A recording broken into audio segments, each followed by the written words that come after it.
faz uma linda obra em nossas vidas.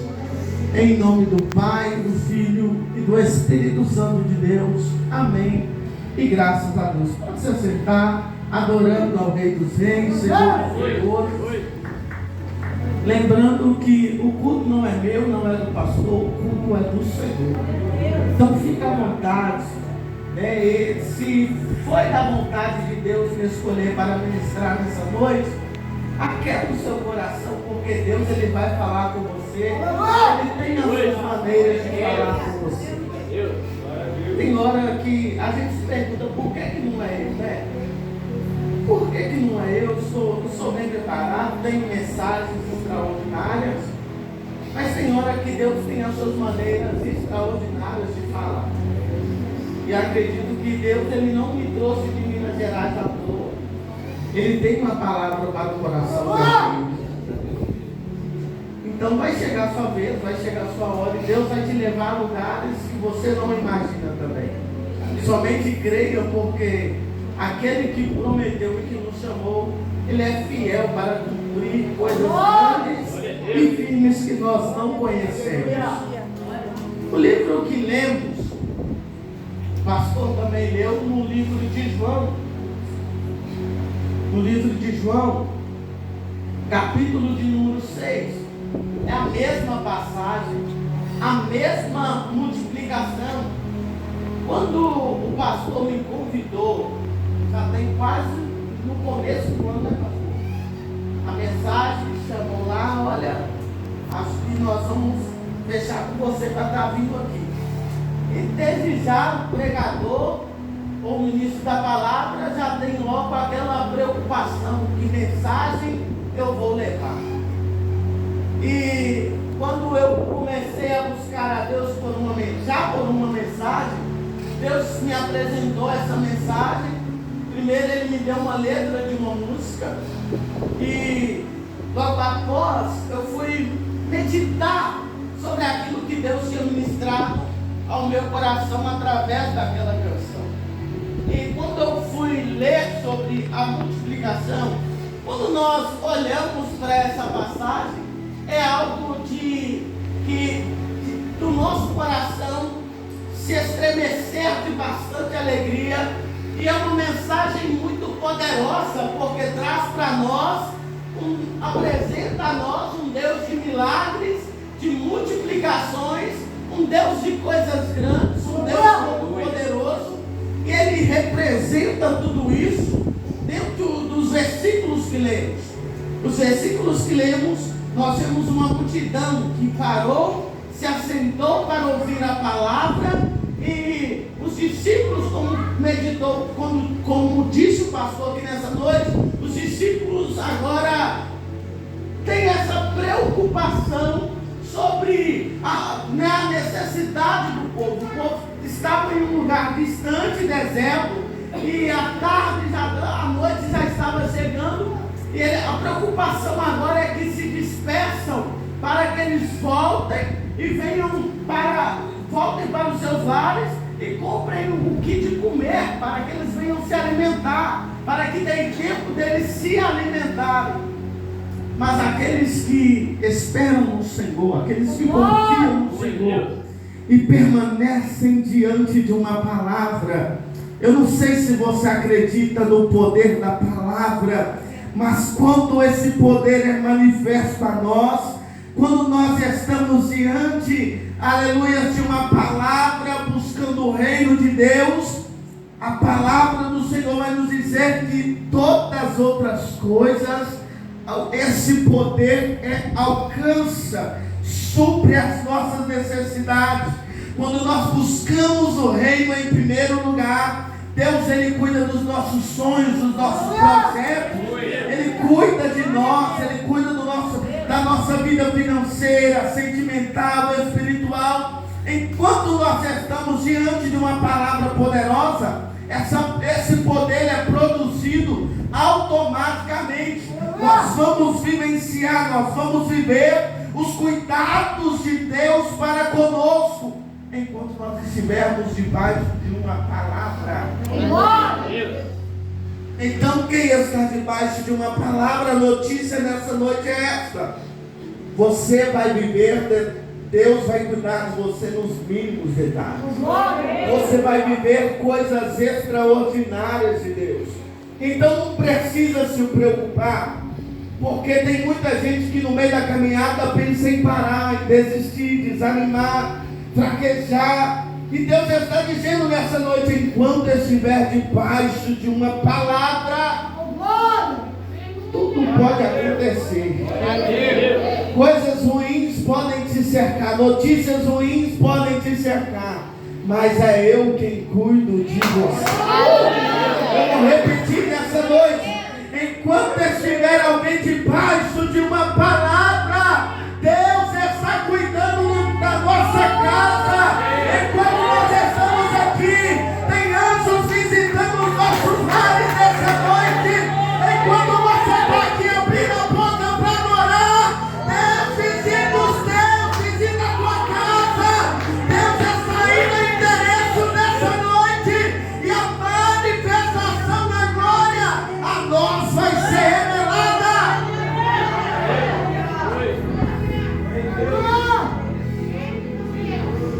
O problema é que os discípulos se desesperam e apavoram o próprio Cristo. E quando eu leio, como eu disse, quando eu vejo essa passagem, sempre quando eu ouvi essa passagem, sempre foi algo de coisas grandes, poderosas. A multiplicação é uma coisa linda de se ouvir, de se ver. Sempre quando a gente vai ver versículos ou mensagens ou pregações, você pode preparar, porque você vai saltar na cabeça, você vai pular, você não vai se conter. O milagre da multiplicação é algo extraordinário. E não tem coisa melhor do que Deus prover, prosperar, não tem coisa melhor de saber que aquele Deus que cuida de nós nos mínimos detalhes, Ele abre portas. Coisas lindas Deus faz e se manifesta a nós. E quando isso acontece, nós ficamos, não dá para conter emoção. Deus dá habilitação, Deus faz o reboliço, Deus mostra, Deus capacita, Deus nos honra, Ele abre portas. E tem hora que, se a gente for parar para contar o que Deus faz, a gente só fica sobre as lágrimas. Mas como eu disse, Deus me deu uma letra de uma canção. Se eu animar, até o final eu canto ela para vocês.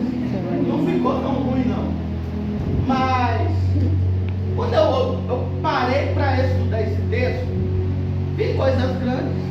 Mas quando você olha para o texto anterior do que lemos, tem hora que às vezes passa como um flash e a gente não observa.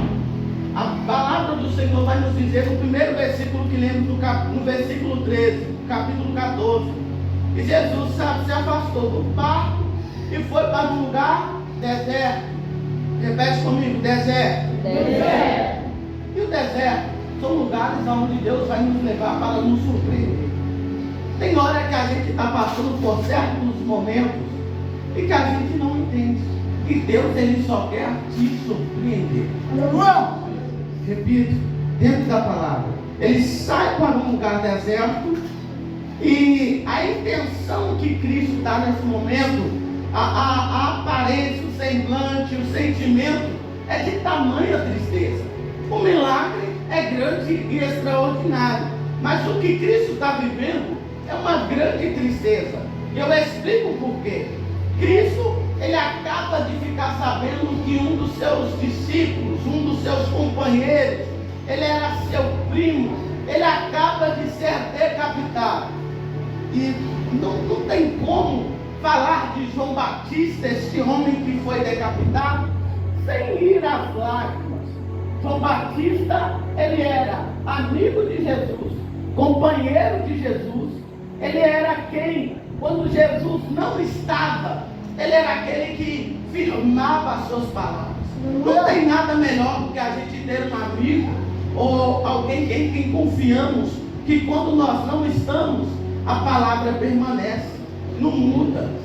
Sabe quando você confia um segredo, quando você confia em uma pessoa e quando você vira as costas, ela pega e te desmente. Fala, aquele lá ele é leve demais, ele fala aqui, mas ele não cumpre o que faz. Não, João Batista era aquele que falava assim: olha, Jesus, as mensagens que Jesus pregou para o próprio João Batista, é aquele que firmava, ele assinava embaixo. Jesus não precisava dar, porque tem gente que para falar ou firmar as palavras que nós falamos, nós precisamos estar presente. Se a gente não estiver presente, eles acabam com a gente, não é verdade? E não tem nada melhor do que você ter alguém que você pode confiar. João Batista, ele era esse amigo de Jesus, esse primo de Jesus, em quem ele podia confiar. João Batista é filho de Isabel, tia de Jesus, e prima de Maria, né, na verdade. E quando o nascimento deles já é algo marcante.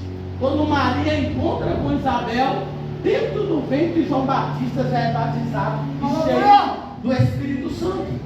Quando eles encontram um dentro do ventre e o outro dentro do ventre, João Batista já é selado e marcado para vivenciar essas chamadas do Cristo. Então, João Batista cresce, vira esse amigo, esse discípulo fiel. E não tem nada melhor, pastor, do que nós termos discípulos fiéis.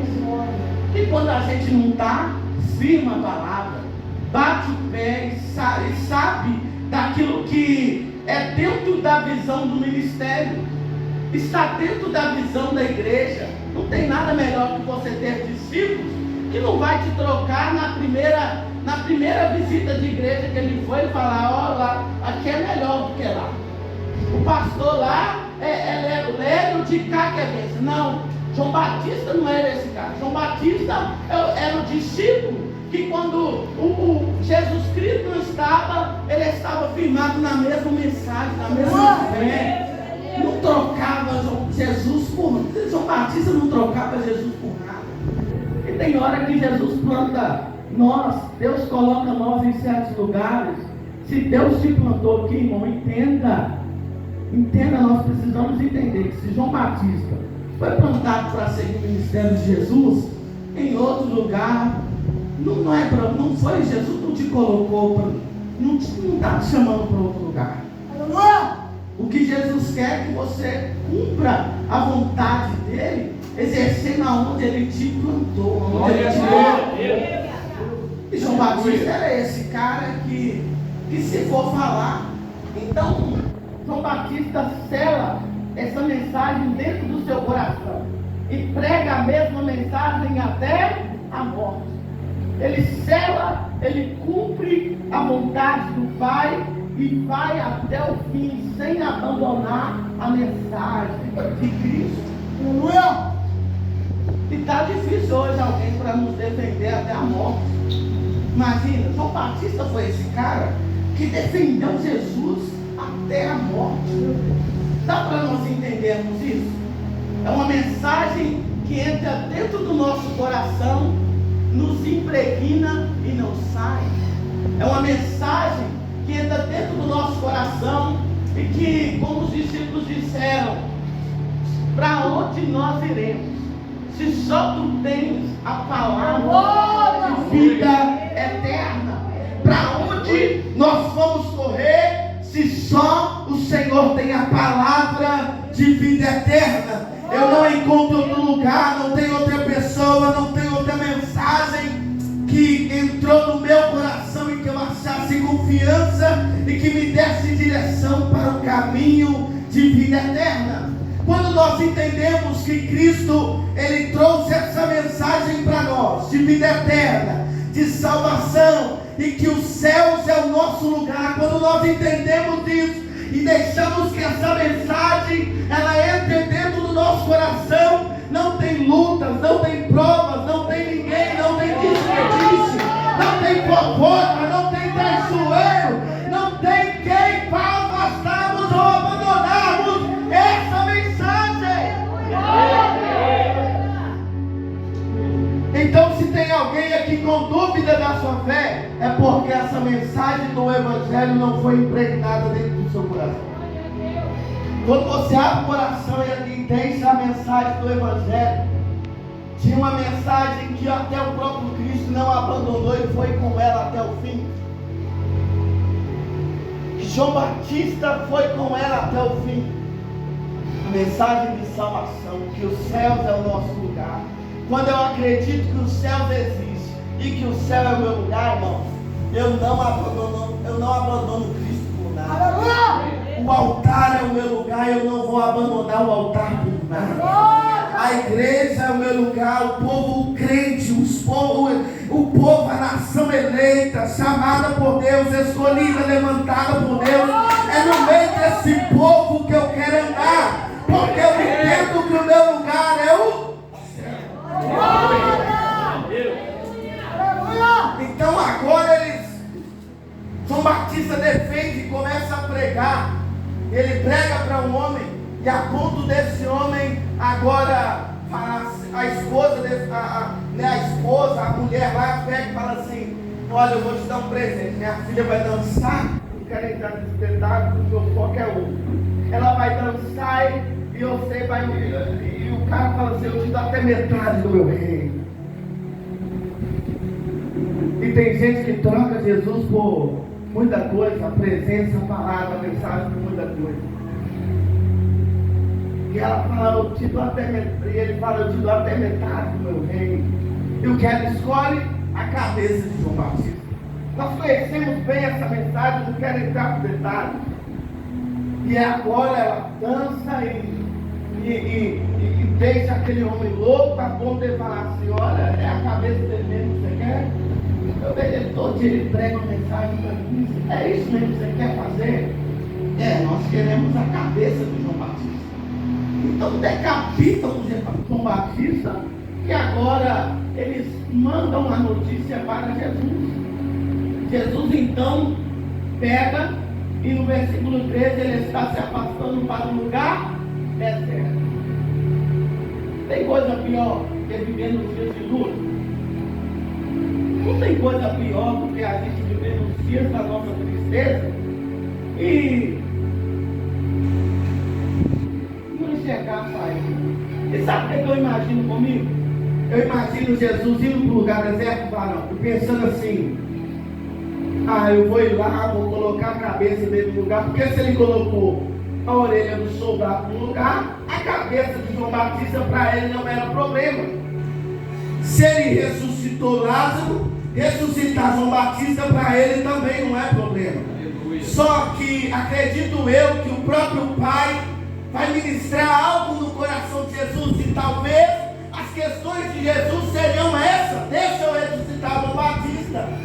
Só que eu acho que chega um período da sua caminhada que ele é obrigado a entender. Tem hora que nós como cristãos nós somos obrigados a entender que existe um propósito de Deus para a nossa vida. E esse propósito precisa ser concluído. Repito, Jesus está enfadando ou perguntando o próprio Pai, o próprio Deus. Mas quando ele para dentro de si, acredito que ele entende que ele não poderia ressuscitar João Batista. Me pergunta por quê? Porque ele entende que João Batista tinha concluído o seu propósito na terra. Tem hora que a gente não entende o que Deus está fazendo, porque tanta luta ou perseguição é um propósito. Existe um propósito todo excelente criado no coração de Deus para mim e para você. Imagina, deixa eu ressuscitar, deixa eu colocar a cabeça dele no lugar. Não, João Batista já concluiu. E talvez a vontade de parar fosse a maior, a vontade de desistir do próprio Cristo fosse a maior. Mas quando ele enche, acredito na hora que ele bate na realidade que João Batista concluiu o seu propósito, ele entende que também tinha um propósito para ser concluído na vida dele. E ele entende se a mensagem que João Batista pregava, porque para nós, se fosse nos dias de hoje, se a gente visse, se alguém que estava caminhando junto morreu pregando uma mensagem, o que a gente faria? Desistia na primeira oportunidade. Só que ele entende, se a mensagem que João Batista defendeu levou ele até o fim, agora ele entende que não vai parar, porque essa mensagem ela era poderosa, essa mensagem era verdadeira. E se ele entende que ele não abandonou, não sou eu que vou abandonar. Deus está dizendo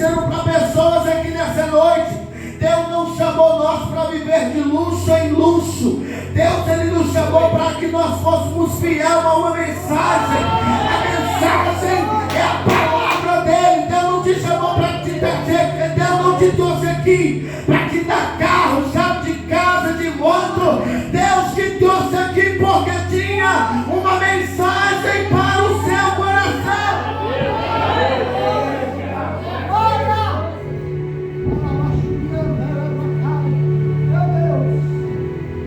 Entenda comigo. Ele pega um dos seus melhores discípulos, um dos seus melhores obreiros, que ele poderia parar e desistir, abandonar a caminhada dele. Lá em BH, o tráfico é muito evidente. E às vezes, quando um colega do outro perde a primeira coisa que eles vão fazer é encher o coração de medo, ou quando alguém vai preso, é encher o coração de tristeza, ficar meio triste porque um foi preso. E para onde eles vão parar? Na igreja. A primeira impressão que dão é que eles estão com medo, com tristeza, e precisa de algo melhor. E o primeiro lugar que eles vão é para a igreja. Eles querem mais rápido abandonar o crime. Alguns que não são apegados, permanecem apegados à pessoa que foi presa ou que foi morta, eles permanecem no crime. Eu estou falando de João Batista, amigão de Jesus, primo de Jesus. Jesus poderia abandonar a mensagem, abandonar a palavra, abandonar o chamado, abandonar a promessa, ele podia abandonar tudo. Só que quando nós entendemos que isso não fez com que Jesus desistisse ou parasse, isso impulsionou o ministério dele. Aleluia! Tem hora que, se a gente for parar e contar um para o outro, quanta luta, quanta prova, quanta guerra, isso era para nos parar, varão. Isso era para nos parar e nos fazer desistir. Mas quando eu entendo que o diabo está se levantando contra a igreja, aleluia, quando eu entendo que o diabo está se levantando contra o servo do Senhor, isso não me faz parar, isso me impulsiona. Porque o diabo, eu disse aqui no último dia, o diabo sabe do tamanho do projeto do Senhor. O diabo sabe que se nós avançarmos, se nós orarmos, nós chegaremos mais longe do que imaginamos. É por isso que ele se levanta, é por isso que ele trava batalhas conosco. Mas Deus, ele não chamou nós para desistirmos ou desanimarmos. Deus, ele nos chamou porque ele tem propósito e ele quer concretizar. A mensagem de hoje, ela não vai fazer com que você pare ou desista ou desliga do ministério quando essa festividade acabar. A mensagem nessa noite, ela vai te impulsionar para mais um ano, para novas vitórias, para novas conquistas, para novas batalhas. Deus está impulsionando pessoas aqui nessa noite. Aleluia!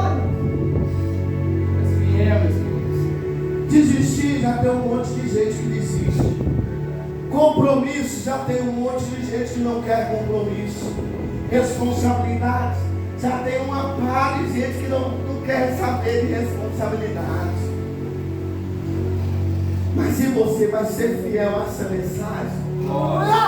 E você está sendo fiel ao seu chamado? E você está sendo fiel à promessa? Porque nós queremos, a gente quer que as promessas se concretizem, não é verdade? Eu quero que as minhas promessas, Deus falou que vai me levar, que vai fazer, que vai acontecer, e é isso que eu quero. Mas quando eu entendo que eu preciso estar alinhado ao centro da vontade dele, eu preciso estar focado, se eu quero viver, eu preciso ser obediente à sua. Não tem como Deus fazer ou estabelecer ou te levar se nós nos afastarmos daquilo que Ele nos preparou. A gente vai ver dentro da própria palavra, né? Estevão, ele é levantado como obreiro dentro de um capítulo, e dentro do mesmo capítulo Estevão é apedrejado. Talvez ministério que Deus tem para nós vai ser extraordinário. Deus vai nos levar no lugar de nós. Mas o que eu entendo é que dentro de um propósito de Deus, Deus só quer que nós não abandonamos a mensagem que Ele colocou dentro do nosso. Deus, Ele só quer que nós acreditamos e sejamos fiéis até o fim, conforme aquilo que Ele nos chamou para fazer. Estevão prega, ele está pregando e está pregando e prega, e de repente as pedradas começam a ser lançadas. E ele não para de pregar, porque o alvo dele, a palavra vai nos dizer que ele está sendo apedrejado. Ele olha para o alto, e quem olha para o alto, quem busca a resposta do alto, quem busca poder do alto, não desanima, não para conforme as pedradas, mas permanecem fiéis à mensagem, porque o alvo é os céus. O lugar onde nós queremos chegar é o céu, ao lado de Cristo Jesus. E Ele vê os céus abertos, e ao lado do Pai está o Filho, e é nesse lugar que eu quero me encontrar com Jesus. É nesse lugar que Jesus quis estar te chamando nessa noite. O Evangelho não é feito de mensagens só de riqueza, de milagres, de proezas, de prodígios. Quando eu entendo que João Batista morre, Jesus Cristo está vivendo uma época de bastante milagres, coisas acontecendo, mas só que de repente, acredito eu que o próprio Deus mostra para ele: ó, não é assim. Não é só de milagres, de multidões, e coisas lindas, e coisas maravilhosas. É sobre uma fidelidade ao chamado. É sobre a fidelidade e confiar na voz daquele que nos criou. Nós sabemos a história. Deus criou o mundo de tal maneira, Deus amou o mundo, Deus fez. E na hora de nós sermos fiéis, nós peneiramos, nós corremos, nós desanimamos, nós estamos cansados, estamos tristes, estamos cheios de problemas, nós trabalhamos, a gente inventa, né? Eu gostei muito do lema que nós falamos no final do culto: quem quer fazer, o quê? Nós somos muito bons para dar desculpas. Deus chamou nós para ser fiel a uma mensagem. A mensagem ainda continua: Deus amou o mundo de tal maneira que deu seu Filho unigênito, para que todo aquele que nele crê não pereça. A mensagem ainda é a mesma, a mensagem ainda é sobre vida eterna. Não adianta, irmão, ser um dos maiores dos profetas e entregar profecia para todo mundo, falar nome, CPF, se nós não entendemos que o nosso lugar ainda é o céu, se nós entendemos que Jesus morreu naquela cruz para que nós possamos ser salvos.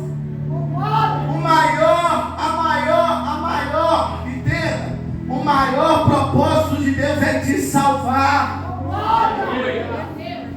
Não é só de te encher de promessas, de coisas lindas, coisas bonitas. O milagre era a multiplicação, coisa extraordinária. Mas nós temos que entender, para que nós vivamos um propósito divino e extraordinário, e vivenciamos coisas poderosas, precisamos estarmos fiéis ao momento certo, ao nosso chamado. João Batista é decapitado, Jesus sobe para um lugar deserto. E sabe o que acontece quando Jesus está de luto?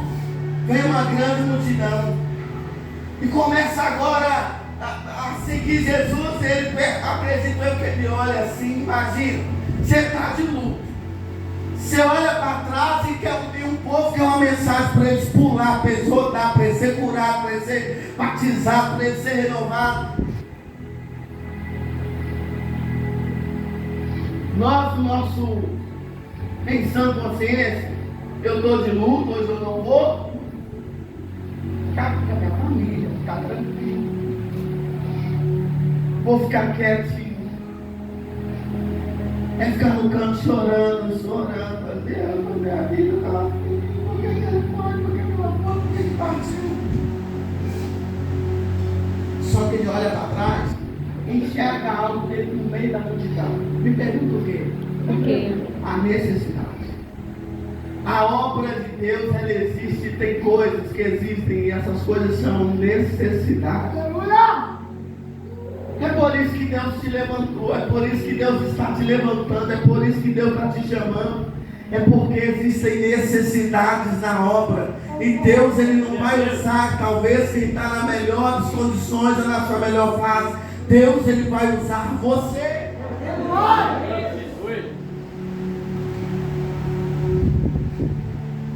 E ele olha para trás e a multidão, ele está de luto, está triste.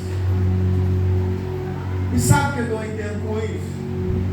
É que Cristo, quando recebe aquela multidão para estender as mãos e curar os enfermos, a orar por eles, ele, além de entender que existe um propósito, ele também precisava cumprir o seu propósito. Ele está vivenciando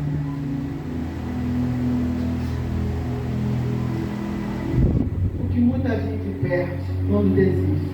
Como eu disse, muita gente já está desistindo, parando, abandonando. É por isso que Deus está chamando você, que é fiel, que não abandona, que não para. E Cristo entende, olha, eu preciso viver o meu propósito. E ele administra dentro dele tempestades. Você precisa só de uma coisa nessa noite: administre bem as tempestades que existem dentro de você.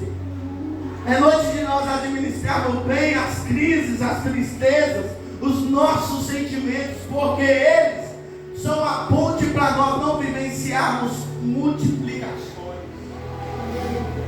Os nossos sentimentos, o ódio, o rancor, a mágoa, a tristeza, são uma ponte para nos fazer desistir, parar e não vivenciarmos o extraordinário de Deus. Ele administra nesse momento as suas tempestades interiores, as suas crises, as suas guerras. Jesus Cristo está em uma guerra e ele consegue nesse momento administrá-la. Quando ele administra, os céus olham. Irmãos, quando nós administramos e conseguimos passar em meio a uma tempestade debaixo de uma tranquilidade, Deus faz um grande reboliço no nosso meio. Deus entra lá dentro da sua casa e faz um grande reboliço. Deus opera maravilhas e faz milagres acontecer. Quando ele administra, ele começa a orar pelos enfermos.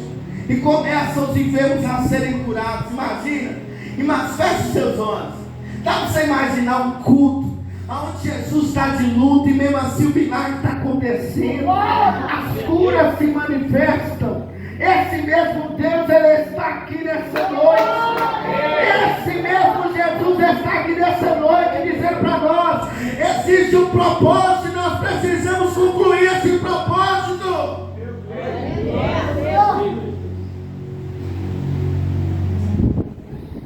Vamos orar pelos enfermos, eles são curados.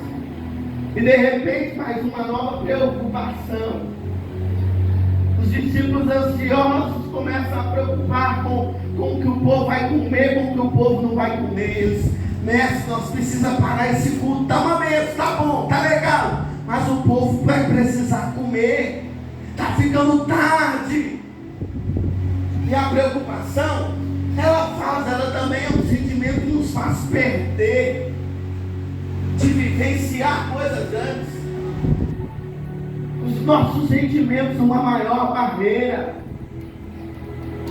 Tem hora que a pessoa não para, não é porque ela quer, é porque o sentimento é de medo, tem rancor, está com ódio, está com tristeza.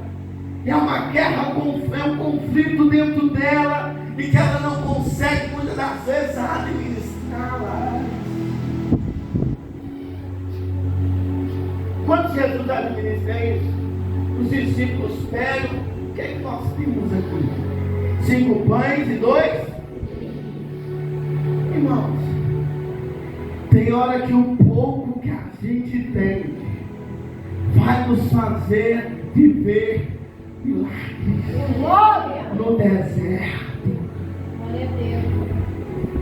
Tem hora que você acha que com a família que você tem, com o salário que você tem, com a formação que você tem, não vai viver nada, não vai acontecer nada. Mas com o pouco que você tem, Deus faz você viver milagres no deserto.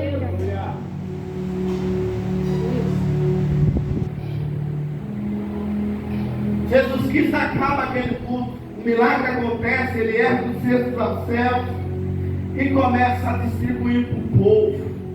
E o povo, como nós lemos, eles eram mais de 5.000 homens, a não ser, sem contar mulheres e crianças.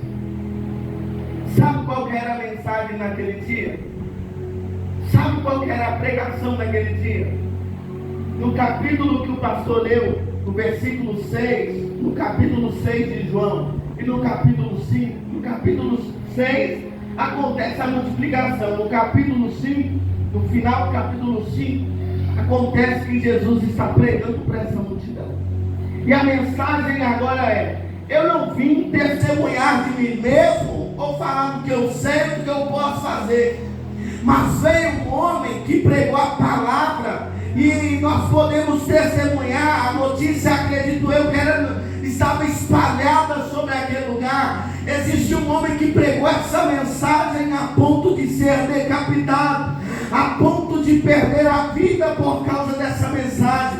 É por isso que nesse dia eu não abandono, eu continuo pregando. É por isso que eu ainda continuo firme. É por isso que eu permaneço na mesma mensagem, porque se ele concluiu o propósito, se Deus concluiu o propósito na vida dele, ele é fiel para concretizar na vida